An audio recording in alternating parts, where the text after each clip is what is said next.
بسم اللہ الرحمن الرحیم صلی اللہ تعالی علی محمد صلی اللہ علیہ وآلہ وسلم۔ میرے عزیز ہم وطنوں اور میرے پیارے حکمرانوں، شاید 7 جون 2024 کو آپ اس ملک کا اس مالی سال کا بجٹ پیش کرنے لگے ہیں۔ اس ملک کی عوام 38 سے 40% کی مہنگائی کے زیر اثر ہے اس وقت۔ ٹھیک ہے، گلوبلی مہنگائی ہوئی ہے، گلوبلی لوگ پریشان ہیں، لیکن میرے ملک میں لوگ کچھ زیادہ ہی پریشان ہیں۔ اگر وہاں پر لوگوں کے اوپر مہنگائی کے اثرات ہیں تو وہاں لوگوں کی انکم بھی زیادہ ہے، لیکن پاکستان میں یہ حالات نہیں ہیں۔ اس کے باوجود اس ملک کے لوگ پوری محنت کے ساتھ پاکستان کی ترقی میں اپنا کردار ادا کر رہے ہیں۔ لیکن اب حکمرانوں کی کیا ذمہ داری ہے؟ حکمرانوں کی ذمہ داری ہے کہ آپ عوام دوست بجٹ دیں۔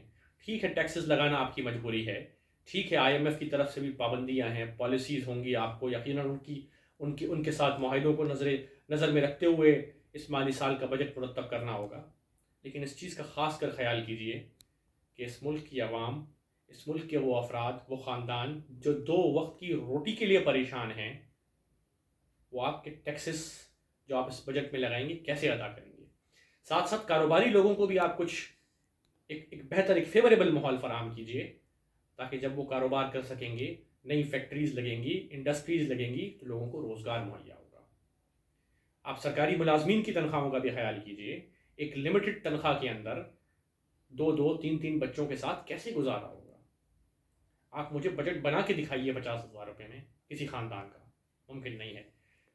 ایک چیز کا اور بھی بجٹ میں خاص کر خیال رکھنا چاہیے۔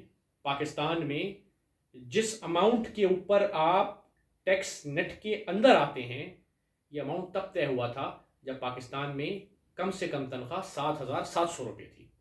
اس وقت پاکستان میں 32,000 روپے تنخواہیں کم سے کم۔ اس کا مطلب مہنگائی بڑھ گئی۔ جب مہنگائی بڑھ گئی تو ٹیکس نیٹ میں داخل ہونے کے لیے جو اماؤنٹ تھی اس کو بھی بڑھ جانا چاہیے نا۔